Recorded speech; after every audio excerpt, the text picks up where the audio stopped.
How to fix Overwatch 2 migration queue keeps resetting issue. To stop Out2 from keeps resetting the migration queue, try 1. Ensure you've logged into the game for all supported platforms. Press the merge button when you close.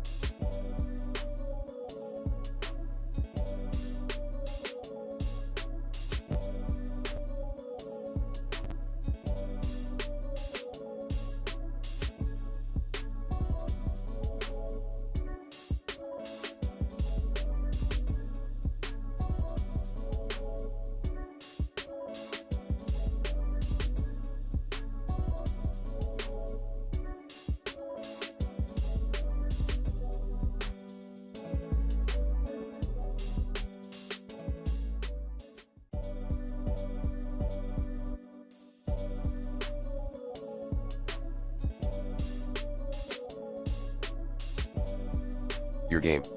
And to merge Overwatch 2 accounts, follow these extra steps. 1.1 Choose continue on the cross progression pop-up.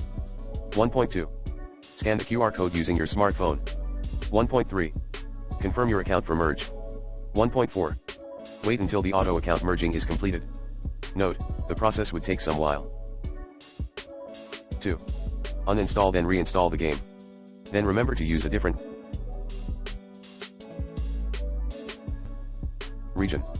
3 Install any official patch from the company.